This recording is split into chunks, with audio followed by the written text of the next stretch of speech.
Halo semuanya, kembali lagi di Sunyiwara. Semua berawal dari sunyi, kemudian menjadi wara. Sebelum kita mulai, tekan terlebih dahulu tombol subscribe, serta nyalakan juga tombol loncengnya, agar mendapatkan notifikasi dan tidak ketinggalan cerita Sunyiwara berikutnya. Dan juga, tekan tombol like, share video ini ke teman-teman kalian. Buat kalian yang punya pengalaman atau cerita horor pribadi, baik itu kejadian nyata, pengalaman keluarga, atau cerita yang sampai sekarang masih kepikiran, kalian bisa langsung kirim ceritanya ke email sunyiwara.official@gmail.com. Dan seperti apa cerita kali ini? Mari kita mulai.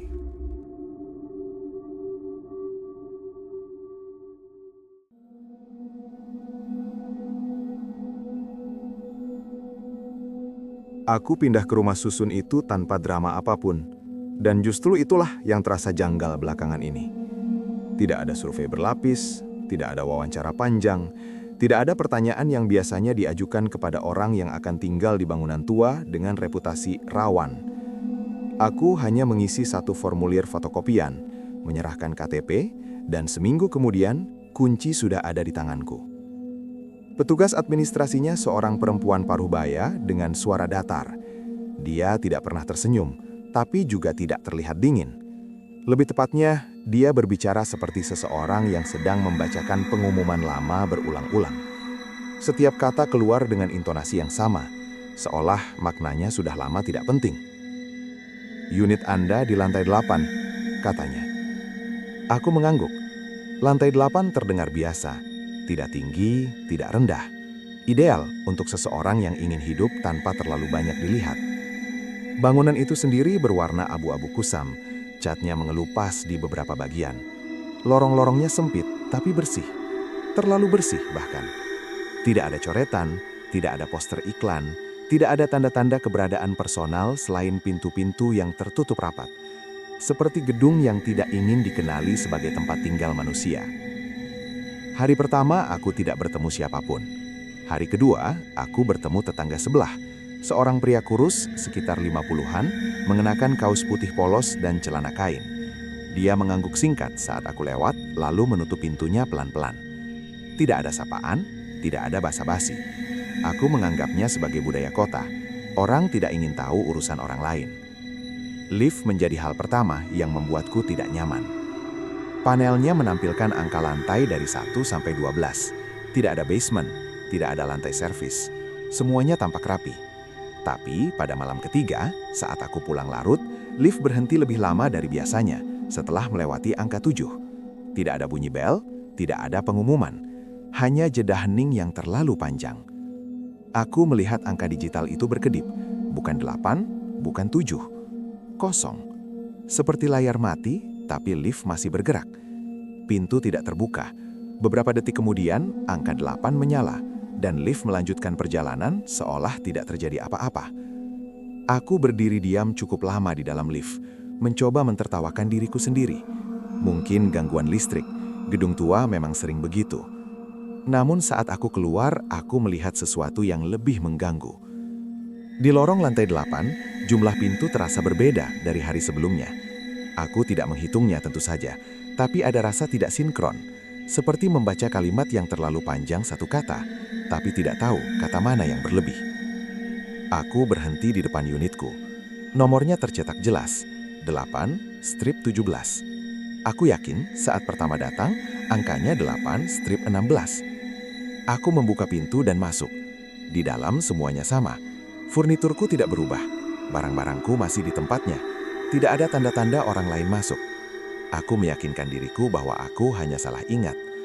Malam itu sebelum tidur, aku membuka map dokumen pindahan, kontrak sewa, fotokopi KTP, lembar peraturan penghuni. Aku membaca ulang bagian alamat. Lantai 8, unit 8/17. Sejak kapan nomornya itu? Dan kenapa di bagian bawah halaman ada satu baris kecil yang tidak kuingat pernah kubaca sebelumnya? Penghuni tetap wajib mematuhi ketentuan tambahan.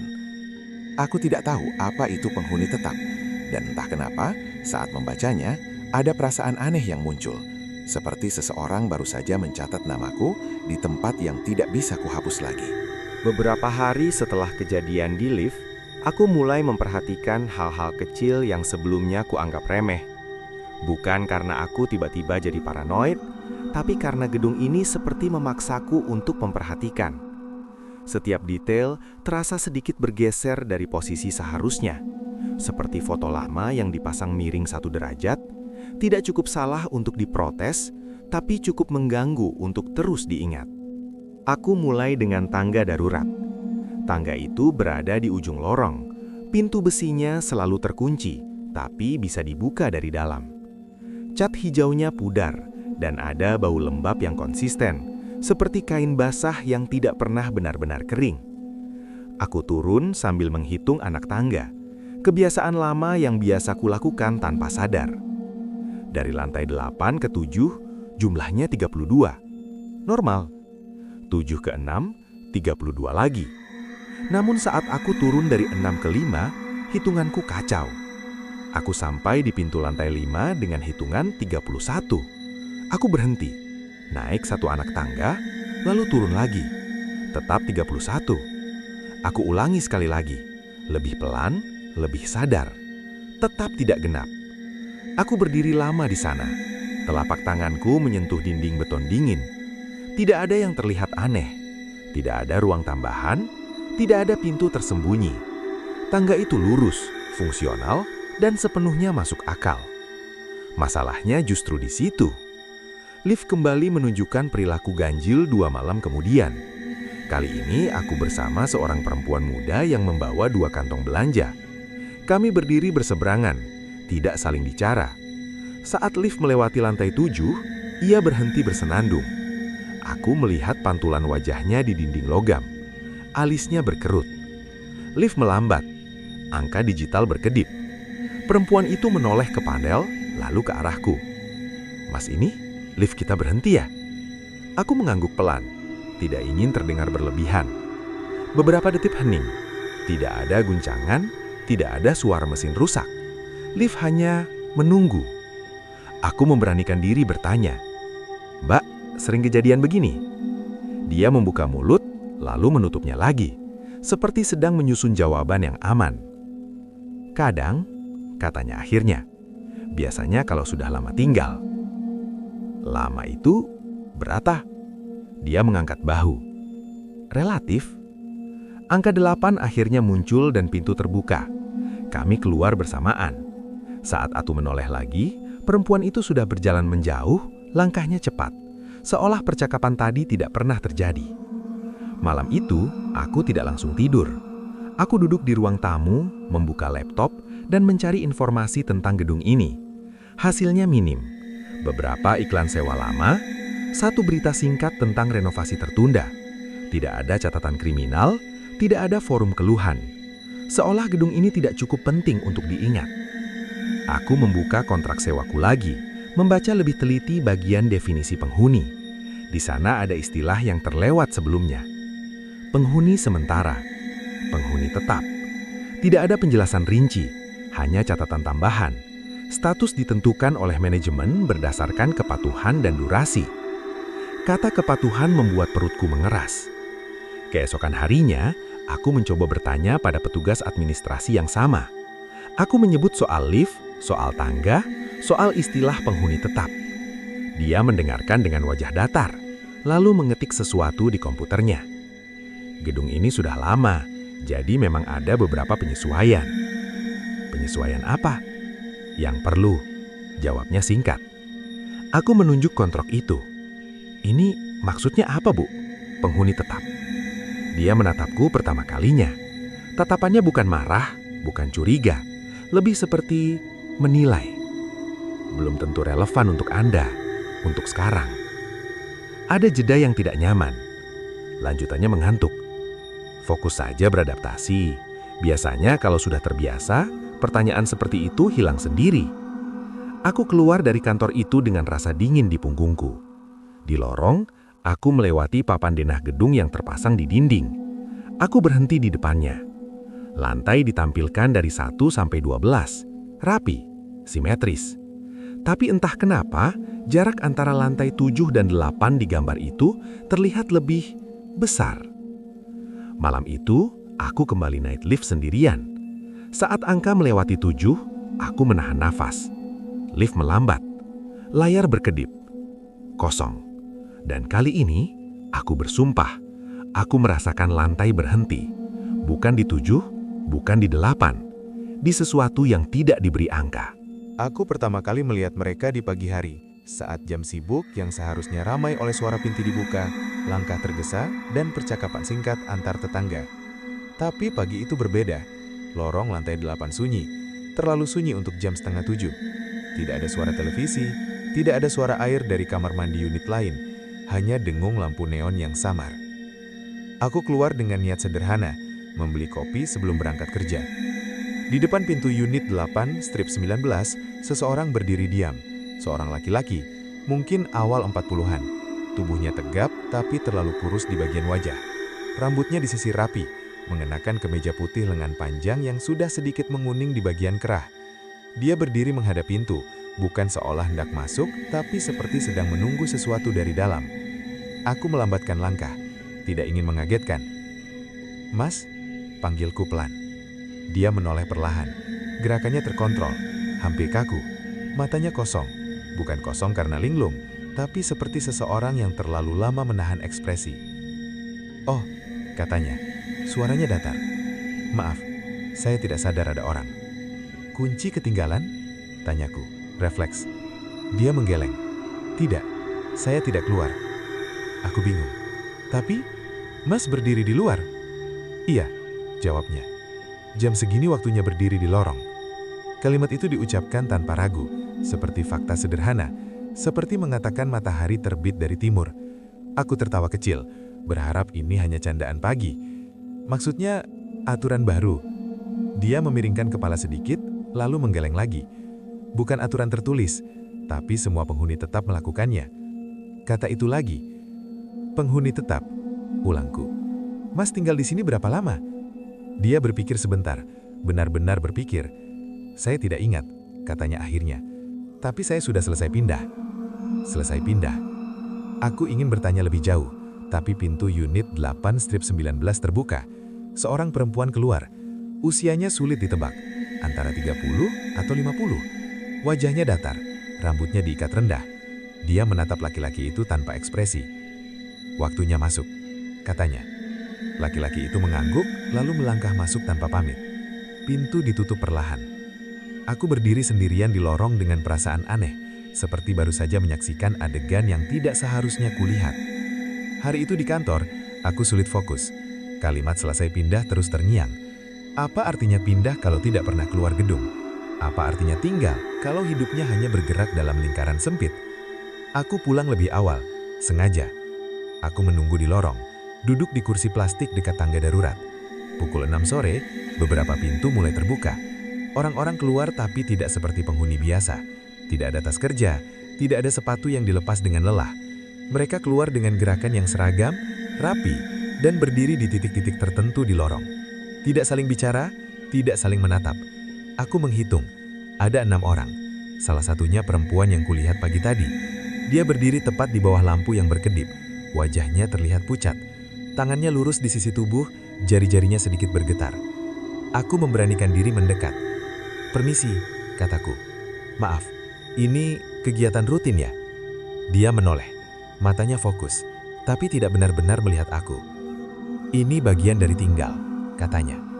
"Kalau tidak dilakukan, kita dianggap belum menetap." "Menetap dari apa?" Dia menelan ludah. "Dari dunia luar." Jawaban itu membuat dadaku sesak tanpa alasan jelas. Beberapa menit kemudian, seorang pria berseragam manajemen muncul dari ujung lorong. Tidak pernah kulihat sebelumnya. Usianya muda, rapi, membawa clipboard. Dia tidak berbicara, hanya berjalan menyusuri lorong, mencatat sesuatu. Sesekali berhenti, menatap seseorang lebih lama, lalu memberi tanda centang. Saat dia sampai di depanku, dia berhenti. "Kamu belum terdaftar," katanya singkat. "Terdaftar apa?" "Sebagai penghuni tetap," jawabnya. "Tapi tidak apa-apa, masih proses." Aku ingin bertanya, tapi dia sudah melanjutkan langkahnya. Malam itu, aku membuka pintu unitku dengan tangan gemetar. Di lantai depan pintu ada selembar kertas putih polos. Tidak ada kop, tidak ada tanda tangan. Hanya satu kalimat tercetak rapi. Adaptasi Anda berjalan baik. Harap tetap patuh. Aku menutup pintu, menguncinya 2 kali, lalu bersandar di belakangnya. Untuk pertama kalinya sejak pindah, aku tidak merasa berada di rumah. Aku merasa sedang dinilai. Dan entah kenapa yang paling mengganggu bukan ancaman di kertas itu, melainkan fakta bahwa sebagian diriku mulai ingin lulus penilaian tersebut. Perubahan pertama terjadi pada hal yang paling sepele. Slip gaji. Aku menyadarinya saat membuka email di pagi hari, sambil menunggu air mendidih untuk kopi. Nama perusahaan masih sama. Nominal gaji tidak berubah. Tapi alamat domisili yang tercantum di bagian bawah, alamat yang selama ini kugunakan untuk keperluan pajak dan HR, terlihat sedikit berbeda. Nama jalan sama. Nomor rumah susun sama. Lantai kosong. Bukan salah ketik, bukan disingkat. Kolom itu benar-benar kosong, seperti sengaja dilewati. Aku mengira itu kesalahan sistem. Hal semacam ini sering terjadi. Tapi ketika aku menghubungi bagian HR, jawabannya datang terlalu cepat dan terlalu tenang. Di data kami, alamat Anda memang terdaftar tanpa lantai, tulis mereka. Sudah sesuai dengan dokumen pendukung? Dokumen pendukung? Aku menutup laptop dan menatap ruang tamuku. Dindingnya masih sama. Jendela masih menghadap ke gedung seberang. Tidak ada yang berubah secara fisik, tapi ada perasaan aneh, seperti aku berdiri di tempat yang perlahan tidak diakui. Aku membawa KTP dan kontrak sewa ke kantor administrasi rumah susun. Perempuan parubaya itu masih di sana. Dia menerima dokumen-dokumenku tanpa ekspresi, lalu membandingkannya dengan data di komputernya. Data Anda sudah diperbaharui minggu lalu, katanya. Minggu lalu, aku mengerutkan dahi. Saya tidak mengajukan apapun. Dia mengangguk pelan. Penyesuaian rutin. Penyesuaian apa? Status tinggal, jawabnya. Durasi Anda sudah melewati ambang batas. Aku menahan napas. Ambang batas untuk apa? Dia berhenti mengetik, menatapku sebentar. Tidak lama, tapi cukup untuk membuatku merasa sedang diukur. Untuk penghuni tetap, katanya. Aku tertawa pendek. Bukan karena lucu, tapi karena tubuhku bereaksi sebelum pikiranku. Saya belum mendaftar apapun. Kami tidak menggunakan istilah pendaftaran, katanya. Ini bukan pilihan. Aku ingin marah, ingin bertanya dasar hukumnya apa. Tapi ada sesuatu dalam caranya berbicara, seolah semua itu sudah dibahas, diputuskan, dan tidak relevan lagi untuk diperdebatkan. Apakah ini mempengaruhi hak saya? Tanyaku, akhirnya. Tidak, jawabnya. Cepat. Selama Anda patuh. Kata itu lagi, patuh. Aku pulang dengan kepala berat. Di lorong aku melewati papan pengumuman. Ada kertas baru ditempel. Font standar, bahasa formal. Pengingat kepada seluruh penghuni. Mohon tidak mencantumkan alamat rumah susun secara lengkap pada dokumen eksternal tanpa persetujuan manajemen. Aku membaca kalimat itu berulang kali. Alamat lengkap kini terdengar seperti sesuatu yang berbahaya. Malamnya aku mencoba memesan makanan daring. Aplikasi menolak alamatku. Bukan error, bukan gangguan jaringan, hanya notifikasi singkat. Lokasi tidak tersedia. Aku mencoba variasi penulisan, menambah keterangan, menghapus lantai. Tetap tidak bisa. Akhirnya aku turun ke minimarket di lantai dasar. Kasirnya anak muda, wajahnya familiar. Aku sering melihatnya. Kamu tinggal di sini ya? Tanyanya sambil memindai barang. Iya, jawabku. Lantai berapa? Aku membuka mulut, lalu menutupnya lagi. Ada jeda canggung. Kasir itu menatapku, menunggu. Aku merasakan sesuatu yang mengganggu. Rasa enggan untuk menjawab. Seperti lidahku menolak menyebutkan angka. 8, kataku, akhirnya. Dia mengangguk tapi ekspresinya berubah sedikit. Bukan terkejut. Lebih seperti mencatat dalam hati. Oh, katanya. Belum lama ya? Kok tahu? Kalau sudah lama biasanya nggak nyebut lantai. Aku membawa belanjaanku pergi tanpa menoleh lagi. Di unit, aku membuka laci dan mengeluarkan semua dokumen pribadiku. KTP, NPWP, kartu BPJS. Satu persatu aku periksa. Alamatku masih ada, tapi konsistensinya rusak. Di satu dokumen lantai ada. Di yang lain, tidak. Di satu lagi alamat rusun hanya tercantum sampai nomor gedung. Seolah aku sedang dikurangi, bukan dihapus sekaligus, tapi dipotong sedikit demi sedikit. Ponselku bergetar. Pesan masuk dari nomor tak dikenal. Manajemen. Perubahan data adalah bagian dari proses tinggal. Tidak perlu khawatir. Aku menatap layar lama sekali. Ada dorongan kuat untuk membalas, menanyakan detail, menolak. Tapi aku tidak melakukannya. Aku menyadari sesuatu yang membuatku mual. Semakin sedikit aku tercatat, semakin sedikit masalah yang kuhadapi. Tidak ada tagihan tambahan, tidak ada komplain, tidak ada gangguan. Semua terasa lebih mudah. Dan untuk pertama kalinya, aku bertanya pada diriku sendiri.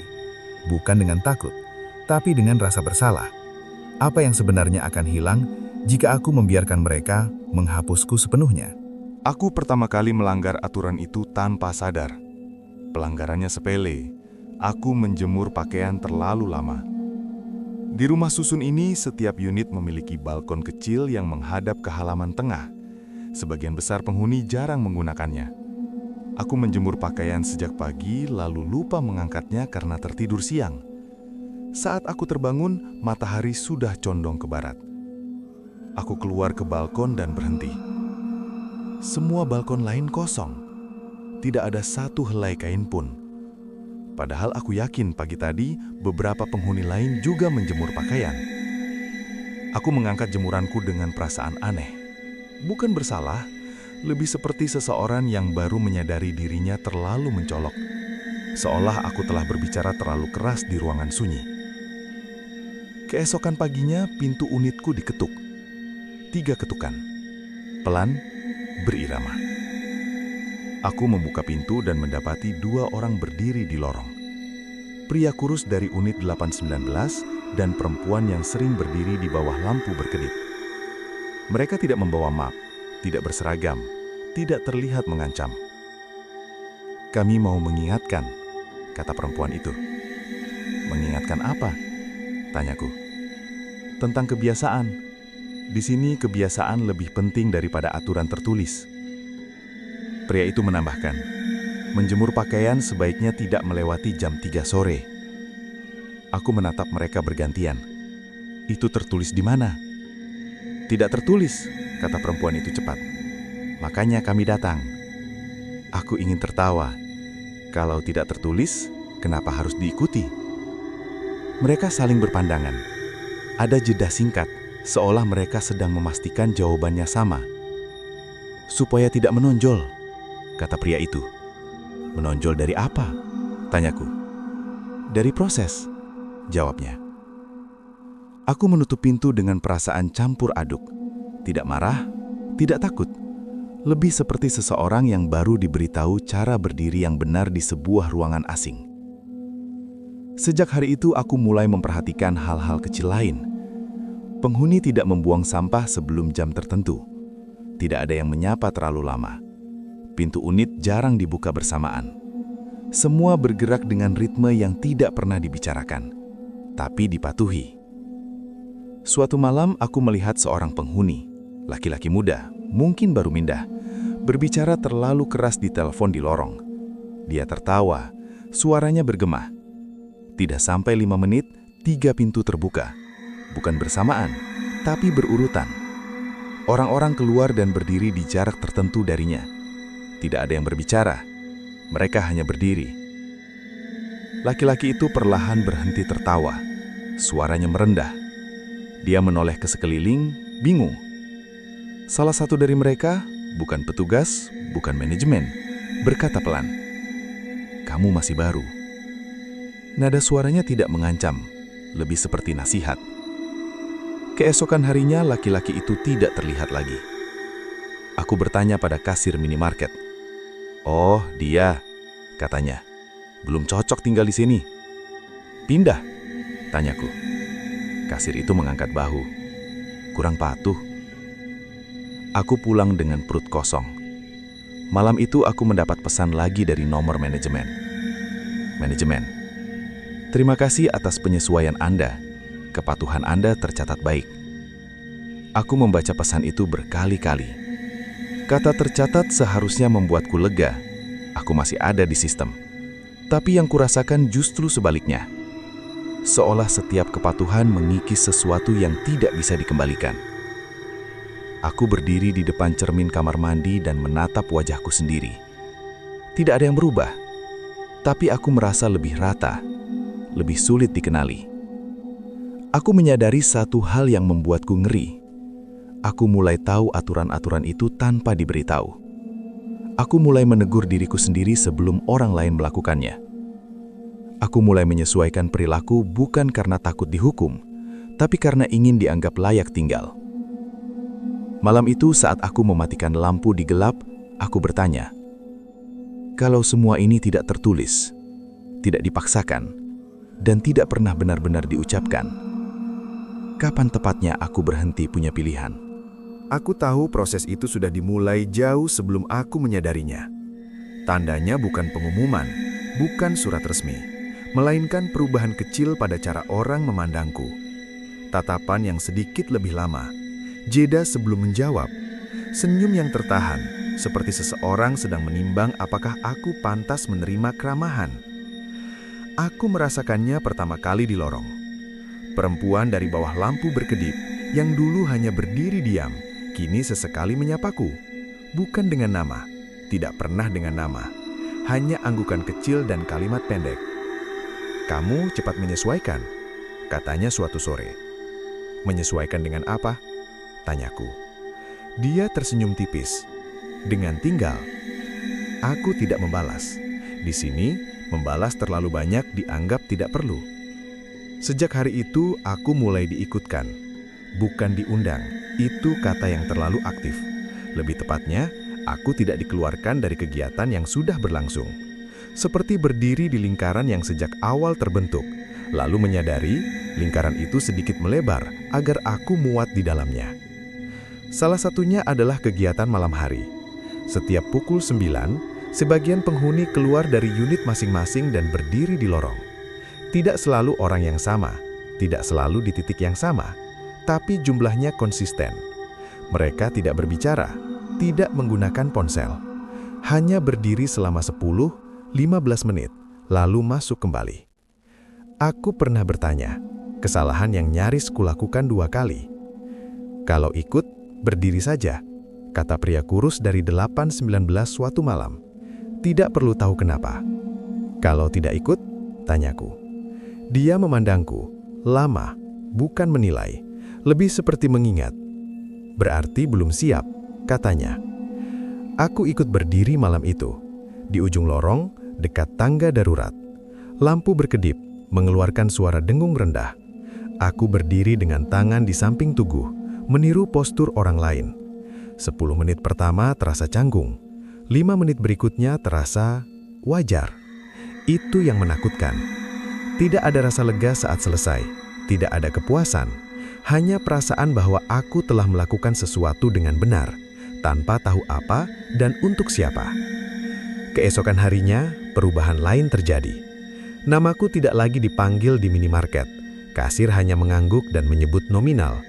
Di grup pesan internal gedung, yang aku tidak ingat pernah dimasukkan, namaku tidak tercantum sebagai anggota, tapi pesanku bisa terkirim dan dibaca.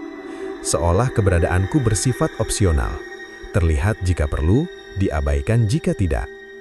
Aku mulai bermimpi, bukan mimpi simbolik, bukan mimpi aneh, justru mimpi yang sangat membumi. Aku bermimpi berdiri di lorong, melakukan hal-hal yang sudah kulakukan di siang hari, menyapu area depan unit, mengatur sepatu, mematikan lampu tepat pukul 10. Mimpi-mimpi itu berakhir tanpa kejutan, tanpa bangun tersencak. Bangun dari mimpi itu terasa seperti melanjutkan aktivitas yang tertunda. Suatu sore, aku mendapati pintu unitku tidak terkunci. Aku yakin menguncinya sebelum berangkat kerja. Tidak ada barang hilang, tidak ada tanda orang masuk. Tapi di meja makan, ada secangkir teh hangat. Masih mengepul. Aku tidak meminumnya. Di bawah cangkir itu ada secarik kertas kecil. Catatan kepatuhan Anda konsisten. Tidak ada logo, tidak ada tanda tangan. Aku duduk lama menatap cangkir itu, mencoba mengingat apakah aku pernah membeli teh. Aku tidak ingat, tapi bau tehnya familiar, seperti sesuatu yang sudah lama ada di rumah ini. Malam itu, aku mendengar suara dari unit sebelah Unit yang selama ini terasa kosong. Suara langkah kaki, lalu suara seseorang mengatur nafas. Bukan berat, bukan tergesa, seperti orang yang sedang menunggu giliran. Aku menempelkan telinga ke dinding. Suaranya berhenti. Beberapa detik kemudian, ketukan terdengar di pintuku. 3 ketukan, pelan, berirama. Saat kubuka, seorang pria berdiri di sana. Aku tidak mengenalnya, tapi wajahnya terasa tepat, seperti wajah yang seharusnya ada di sini. "Kami mau memastikan," katanya. "Memastikan apa?" tanyaku. "Memastikan bahwa kamu siap." "Siap untuk apa?" Dia tersenyum, senyum yang nyaris ramah. "Untuk ditetapkan." Aku ingin bertanya siapa kami, ingin menolak, ingin berkata aku tidak mendaftar apapun, tapi semua kalimat itu terasa berlebihan. "Bagaimana caranya?" tanyaku akhirnya. Dengan terus tinggal seperti ini, tanpa melawan, tanpa bertanya. Dia menoleh ke lorong, tempat sebagian penghuni berdiri diam, memperhatikan kami tanpa terlihat menatap. "Kalau kamu lulus," lanjutnya, "kamu tidak perlu pindah lagi."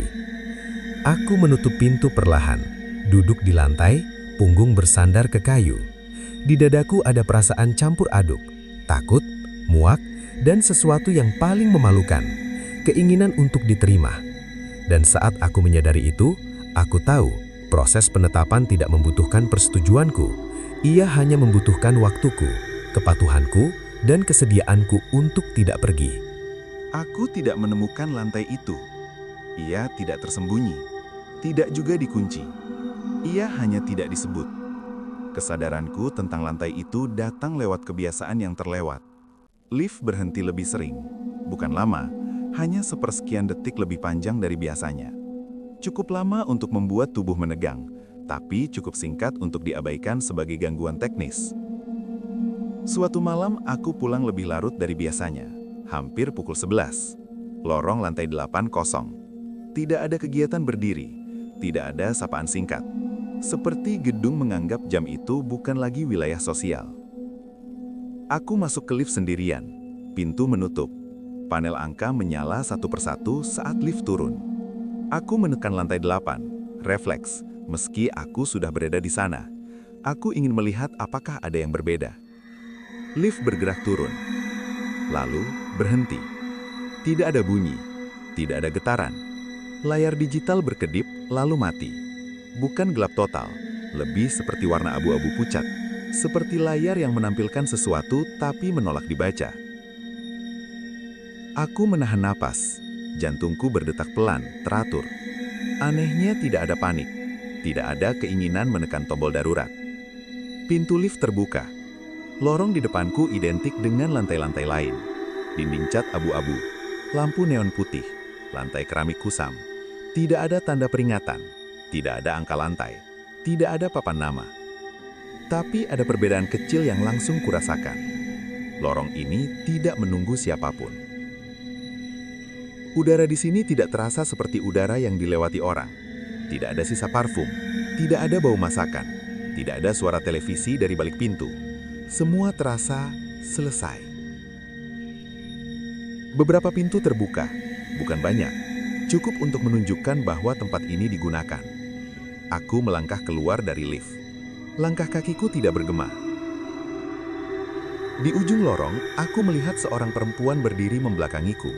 Rambutnya disanggul rapi, bajunya sederhana. Dia sedang menyapu lantai dengan gerakan lambat dan presisi, seolah setiap sudut harus disentuh dengan cara yang sama. Aku mendekat. "Permisi," kataku. Dia menoleh. Wajahnya familiar. Aku pernah melihatnya berdiri di lorong lantai 8, salah satu penghuni tetap. "Oh," katanya, tidak terkejut. "Kamu sudah sampai." Aku menelan ludah. "Ini lantai berapa?" tanyaku.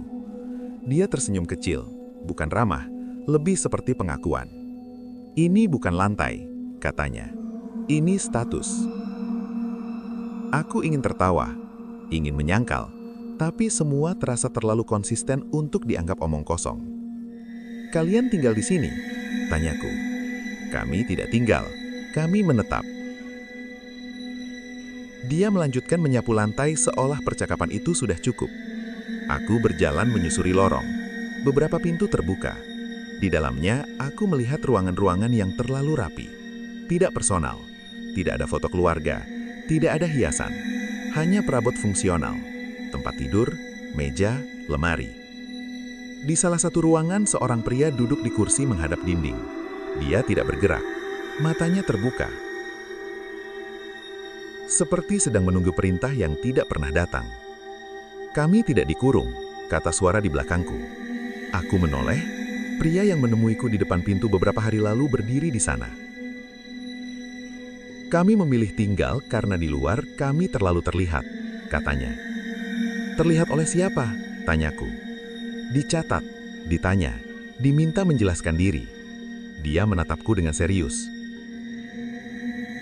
"Di sini kami tidak perlu menjelaskan apapun." Aku menyadari sesuatu yang membuatku merinding. Tidak ada rasa putus asa di tempat ini. Tidak ada kesedihan, tidak ada kemarahan. Hanya kepatuhan yang sempurna. "Kamu belum sepenuhnya di sini, tapi kamu sudah dekat," kata pria itu. "Kalau aku tidak mau?" tanyaku. Dia mengangguk pelan, seolah pertanyaan itu wajar. "Kamu bisa pergi, tapi prosesnya akan diulang, di tempat lain, dengan cara yang lebih melelahkan." Lift di belakangku berbunyi pelan, pintu terbuka kembali. "Tidak ada paksaan, hanya efisiensi," katanya sambil melangkah mundur. Aku masuk ke lift, pintu menutup. Layar kembali menyala, angka 8 muncul. Saat lift bergerak naik, aku menyadari tanganku gemetar. Bukan karena takut, tapi karena pertama kalinya aku mengerti daya tarik lantai itu. Tempat di mana tidak ada pertanyaan, tidak ada tuntutan, tidak ada dunia luar yang perlu dijawab. Dan itu membuatku bertanya, bukan apakah aku akan kembali ke lantai itu, melainkan berapa lama lagi aku akan berhenti menyebutnya sebagai pilihan. Aku mulai memperhatikan ketidakhadiran orang-orang dengan cara yang berbeda.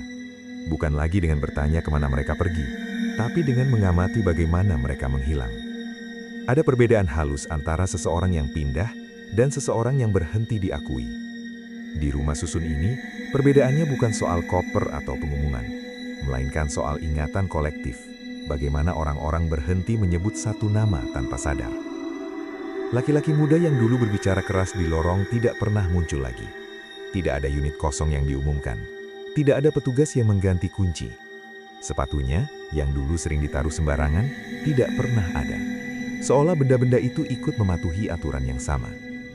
Aku bertanya pada perempuan dari lantai 8 yang sering berdiri di bawah lampu berkedip. "Mas yang dulu tinggal di ujung lorong, pindah kemana?"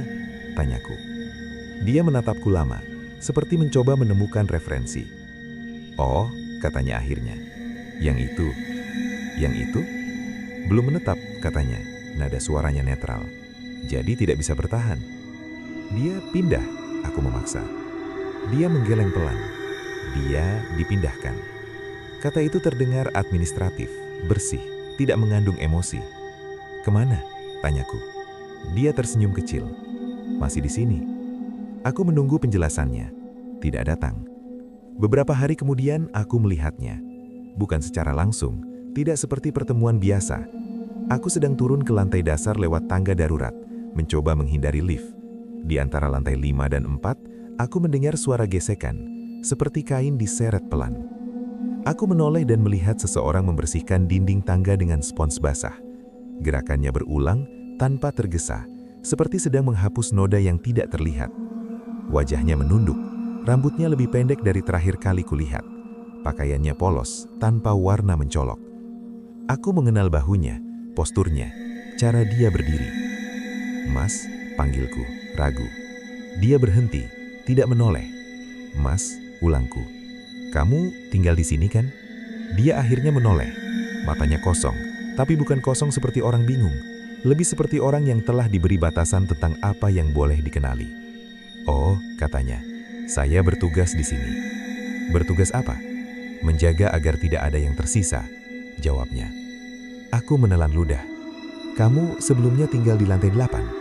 Dia mengerutkan kening, seperti mendengar informasi yang tidak relevan. "Saya tidak pernah tinggal," katanya pelan. "Saya digunakan." Aku mundur satu langkah. "Digunakan oleh siapa?" "Gedung," katanya, seolah itu sudah cukup menjelaskan segalanya. Aku meninggalkannya di sana, membersihkan dinding yang sudah bersih.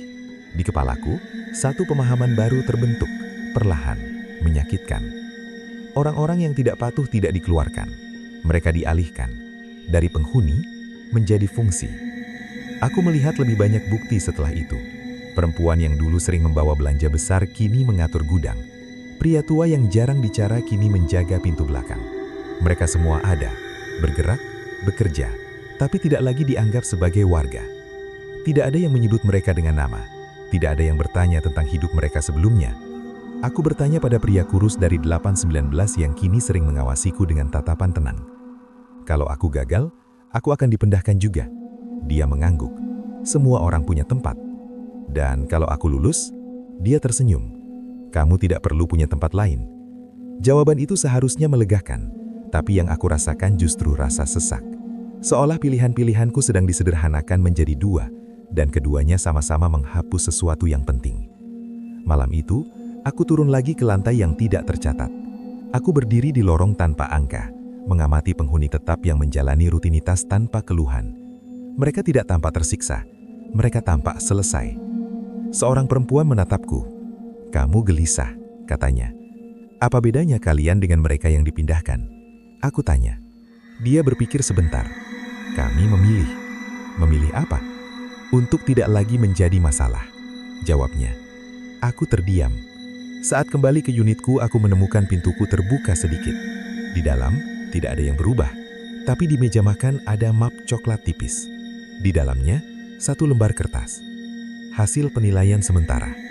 Kepatuhan, tinggi. Inisiatif, cukup. Keterikatan dunia luar, menurun. Di bagian bawah, ada catatan tangan kecil. Direkomendasikan untuk tahap akhir. Aku duduk lama memegang kertas itu. Di kepalaku, muncul pertanyaan yang paling jujur dan paling menakutkan sejauh ini. Jika semua orang yang pergi sebenarnya masih ada, hanya dengan bentuk yang berbeda, apakah bertahan sebagai diri sendiri benar-benar sebuah pilihan, atau hanya penundaan sebelum ditugaskan? Aku mengetahui bahwa aku sudah tidak tercatat secara tidak sengaja, seperti kebanyakan hal penting di gedung ini. Aku sedang cuti sehari, mencoba mengurus sesuatu yang tersisa dari hidup lamaku. Bukan karena ada urusan mendesak, tapi karena ada dorongan aneh untuk memastikan bahwa aku masih bisa, bahwa pintu-pintu di luar gedung ini belum sepenuhnya tertutup. Aku pergi ke kantor kelurahan. Ruangannya terang, dingin oleh AC, penuh map warna-warni. Bau kertas dan plastik membuat kepalaku sedikit pening. Bau yang jarang kutemui sejak pindah ke rumah susun itu. Aku menyerahkan KTP pada petugas loket, seorang pria berkacamata yang terlihat bosan. Dia mengetik lama, terlalu lama. "KTP ini masih aktif ya?" tanyanya tanpa menatapku. "Iya," jawabku. "Ada masalah?" Dia mengerenyit. "Alamatnya nggak sinkron." "Maksudnya?" Dia memutar layar ke arahku. Di sana tertulis namaku, nomor induk, dan alamat. Nama jalan ada, nomor gedung ada. Kolom lantai tidak tersedia. Kolom unit tidak tersedia. "Data domisili Anda tidak lengkap," katanya. "Secara sistem, Anda tidak terdaftar sebagai penduduk aktif di alamat manapun."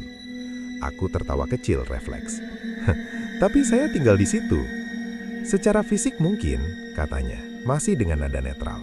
"Tapi secara administratif, Anda menggantung." Kata itu membuat dadaku mengeras. "Bisa diperbaiki?" tanyaku. Dia mengangkat bahu. "Harus ada surat keterangan dari pengelola tempat tinggal." Aku pulang dengan perasaan aneh. Bukan panik, tapi hampa. Seperti seseorang yang baru diberitahu bahwa dirinya tidak melanggar hukum, tapi juga tidak dilindungi olehnya. Aku langsung ke kantor administrasi rumah susun. Perempuan paruh baya itu menyambutku seperti biasa. Aku menjelaskan singkat apa yang terjadi. Dia mendengarkan, lalu membuka berkas di komputernya. "Oh," katanya pelan, "proses Anda sudah lanjut." "Lanjut kemana?" tanyaku. "Ke tahap akhir," jawabnya. "Bu," suaraku menurun. "Di luar sana saya tidak tercatat tinggal dimanapun." Dia menatapku.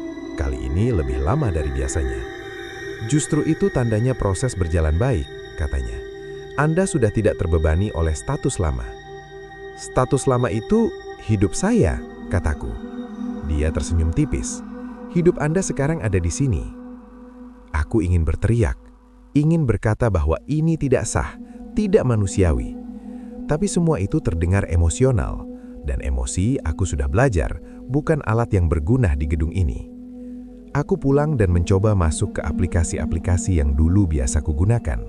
Beberapa masih bisa diakses, beberapa tidak. Akun layanan kesehatan menampilkan pesan, data peserta tidak ditemukan. Akun perpustakaan digital, keanggotaan berakhir. Email dari bank masuk sore itu. Subjeknya pendek, pembaharuan data nasabah. Isinya lebih pendek lagi. Kami tidak dapat memverifikasi alamat Anda. Mohon segera melakukan pembaharuan. Aku menutup laptop dan duduk di lantai. Di unitku sendiri, aku merasa seperti tamu. Malam itu aku turun ke lantai yang tidak tercatat. Tidak ada yang menghentikanku. Tidak ada yang menegurku. Aku berdiri di lorong tanpa angka dan memperhatikan mereka, penghuni tetap yang bergerak tanpa tujuan pribadi. Aku mendekati perempuan yang pertama kali menyapaku di sana. Apa yang terjadi setelah tahap akhir? Tanyaku. Dia menatapku dengan ekspresi yang sulit kubaca. Bukan kasihan, bukan bangga. Tidak ada lagi transisi, katanya. Kamu tidak perlu bolak-balik. Bolak-balik kemana? Ke dunia yang meminta kamu menjelaskan keberadaanmu. Jawabnya. Aku menelan ludah. Dan aku? Kamu akan digunakan sesuai kebutuhan, atau kamu akan menetap. Bedanya? Dia berpikir sebentar. Yang digunakan masih terlihat, yang menetap tidak lagi dipertanyakan. Aku kembali ke unit larut malam. Di bawah pintu ada satu amplop putih, tanpa kop, tanpa cap. Di dalamnya satu halaman. Penetapan akhir. Status domisili tetap. Status administratif tidak aktif. Status fungsional menunggu. Di bagian bawah ada satu kalimat terakhir. Terima kasih atas kerjasamanya. Aku memegang kertas itu lama. Tidak ada rasa marah, tidak ada rasa takut. Yang ada hanya pemahaman yang dingin dan jelas. Aku sudah tidak tercatat bahkan sebelum aku benar-benar menyetujui apapun. Dan mungkin itulah inti dari tinggal di gedung ini. Aku tidak lagi mencoba pergi setelah surat penetapan itu. Bukan karena aku sudah menyerah, tapi karena aku akhirnya mengerti bahwa pergi bukan lagi sebuah tindakan fisik. Tidak ada pintu yang bisa kulewati untuk kembali menjadi penduduk. Dunia di luar gedung ini tidak menolakku. Ia hanya tidak lagi mengenaliku. Dan sesuatu yang tidak dikenali tidak bisa benar-benar masuk. Hari-hariku menjadi sangat teratur. Aku bangun sebelum alarm berbunyi. Aku berdiri di lorong pada jam yang tepat. Aku tidak lagi menghitung berapa lama aku berdiri, karena waktunya selalu terasa pas. Tidak terlalu lama, tidak terlalu singkat. Aku tidak menanyakan tujuannya, dan tidak ada yang menjelaskannya. Aku berhenti membawa barang dari luar, tidak karena dilarang, tapi karena tidak lagi perlu. Semua yang kubutuhkan sudah ada. Pakaian diganti secara berkala. Aku tidak pernah ingat siapa yang menaruhnya di lemari, tapi selalu pas ukurannya. Makanan tersedia di waktu yang sama setiap hari, tidak pernah terlambat, tidak pernah berlebih. Aku mulai memahami bahwa ini bukan pengurungan. Ini adalah penghapusan kebutuhan. Suatu pagi, aku dipanggil ke ruang yang belum pernah kulihat sebelumnya. Ruang itu berada di lantai yang tidak tercatat, di ujung lorong yang biasanya sepi. Tidak ada papan nama, tidak ada pintu khusus. Hanya sebuah ruangan dengan meja panjang dan kursi-kursi kosong. Beberapa penghuni tetap sudah duduk di sana. Wajah-wajah yang kukenal, tapi tidak lagi kuingat dari mana. Mereka tidak saling bicara. Seorang pria berdiri di ujung meja, bukan petugas administrasi, bukan manajemen, tidak berseragam. Kita tidak mengadakan rapat, katanya. Ini hanya penyesuaian akhir. Aku duduk tanpa diminta. Gedung ini, katanya, tidak berdiri sendiri. Ia membutuhkan stabilitas, ritme, kepatuhan yang konsisten. Dia berjalan perlahan di belakang kursi kami. Penghuni sementara datang dan pergi. Itu wajar, tapi struktur membutuhkan sesuatu yang menetap. Aku mengerti sebelum dia melanjutkan. Kalian, katanya, adalah fondasi. Tidak ada tepuk tangan, tidak ada reaksi, tidak ada yang tampak terkejut. Kalian tidak tinggal di sini. Kalian membuat tempat ini bisa ditinggali. Aku merasakan sesuatu yang dingin dan jelas di dadaku. Bukan ketakutan, bukan kesedihan, sebuah pengakuan. Aku teringat orang-orang yang dipindahkan. Mereka tidak dibuang, mereka dialihkan ke fungsi lain. Menjaga kebersihan, mengatur alur, menghilangkan jejak yang tidak perlu. Kami, penghuni tetap, adalah yang memastikan semua itu berjalan tanpa perlu dipertanyakan.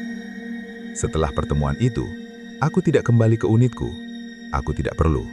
Aku dipindahkan ke ruangan lain, lebih kecil, lebih sunyi, tanpa jendela.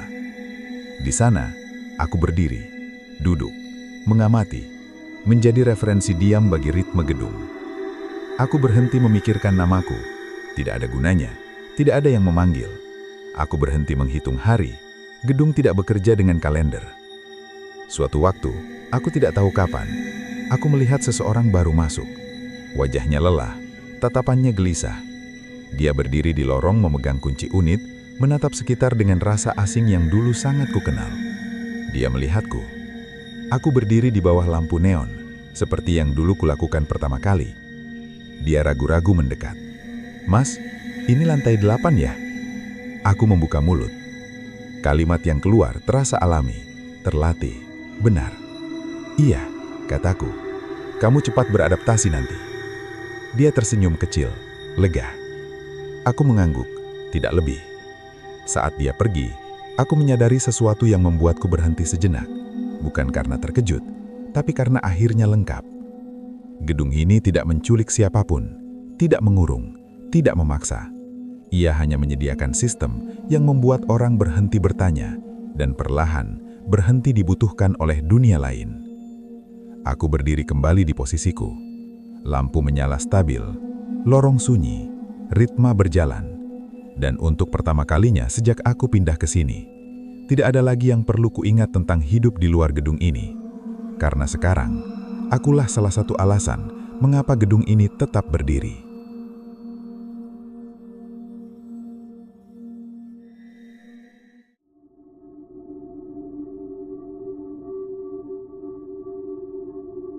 Dan itulah akhir dari cerita kali ini. Menurut kalian gimana? Kalau kalian ngerasa cerita ini nggak cuma sekedar serem, tapi juga ninggalin rasa aneh, rasa kayak ada yang merhatiin dari kejauhan, maka mungkin kalian bukan satu-satunya yang dengar cerita ini malam ini. Sekali lagi aku ingetin, kalau kalian punya pengalaman horor atau cerita yang sampai sekarang masih kalian simpan sendiri, kalian bisa kirimkan ke email sunyiwara.official@gmail.com. Karena di Sunyiwara, semua berawal dari sunyi, kemudian menjadi wara. Aku pamit, sampai ketemu di cerita Sunyiwara berikutnya. Dan ingat, kalau malam makin sunyi, belum tentu kalian benar-benar sendiri.